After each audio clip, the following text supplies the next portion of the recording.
So there's been a few people on TikTok showing you how to sharpen hollow chisels. And they often tell you to get a cone sharpener from like Lee Valley, which fits inside of the chisel and sharpens that. I just want to point out that there are two different types of chisels. The type of chisel that the cones come and sharpen, which they're available in two different sizes, the large for large ones and the small for small, each one being a different grit. So there's a rough course and a finishing course should be recommended.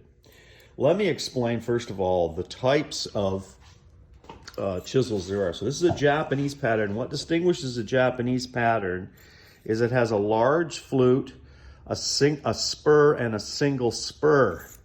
Okay, and they're a little more pointy at the ends. Okay, that's a Japanese pattern, the only one still manufactured. Now a British pattern, which is the original ones, that's it. You'll notice that that's a less of a sharp point, and the insides actually have a little file mark here. Okay, so there's a little different sharpening. Those ones take this type of sharpener, which actually has nose pieces that'll fit inside. And so you would take your sharpener, put the correct one on, and these are run like this, and they sharpen that way.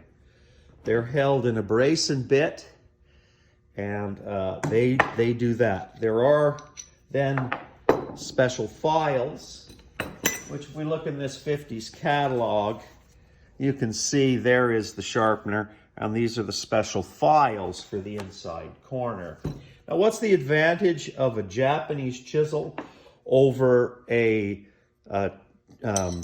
Japanese pattern over a British pattern? The British pattern doesn't have a spur. It doesn't have a center spur, and notice that it's double fluted and it's a flat bottom.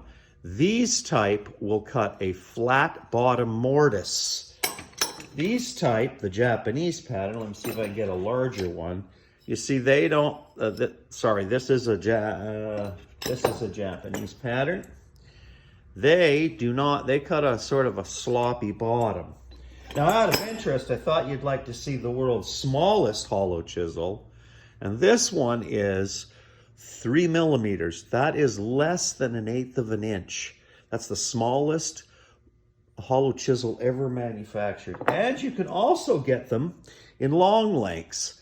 This is your standard length of a chisel, which is 3 inches. These are 6 inches.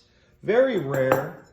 Anyway, that's how, or so you know, how to sharpen hollow chisel mortises. Okay, so let me show you a little up close the difference in the augers from a British pattern to a Japanese pattern. So this is the Japanese pattern, and this is the British pattern. You'll notice that the British pattern is flat across, no spur, double fluted with spurs on both sides. Japanese pattern, single spurred, single flute with a spur in the center and quite an aggressive spiral. This is more of a Jenkins pattern. Okay, these are meant to go at higher speeds than these ones. These generally run at a slower speed. Now, the other thing you'll notice is there is no flare. The flare is a lot smaller. Notice the flare here? That corresponds to the opening at the end of the chisel. Very important that we leave proper clearance there. The other thing I'd like to show you is the British pattern fits much more precisely in the chisel, okay?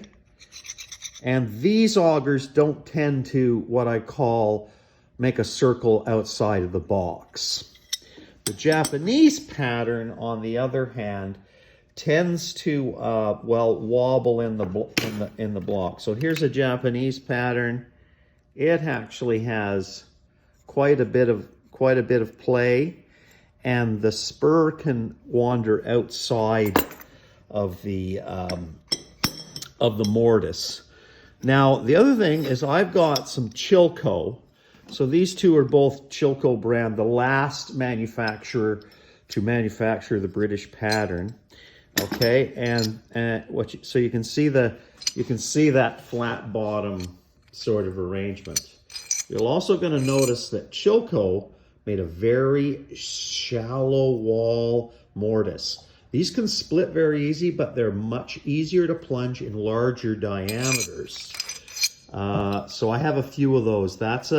These are pretty rare. You'll notice they don't have an inside corner. These are thin wall British pattern. Very rare. The fat wall standard, which are much more robust for hardwood, do have the inside corner filed as I showed you. So that's part of the filing process. Okay, and you would file those inside corners to relieve part of the bulk of the the chisel force. And mine will hold up. This is 1.25 inches. Okay, and so you can see these ones are probably more for automatic machines, which ran a couple really heavy pneumatics. At any rate, I thought you would enjoy that. Hollow Chisels 101. Thanks for watching. Okay, so the last little bit of, knowledge you should know is when polishing the outsides. And of course, you don't polish too much out, and you want to polish the whole thing. And the reason being is these are not parallel.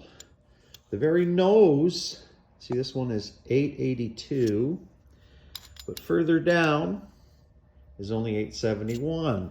If it wasn't that way, when you plunge these, you wouldn't be able to get them out. It's like a nail. So when you're polishing the outside for sharpness, make sure you don't narrow or roll off the front. These will be just so hard to deal with, especially in the larger ones. So remember that. When you're polishing, don't just polish the noses like you're taught to do chisels. These ones, you want to maintain that taper, which it does take some time to do. So see, 883, 871.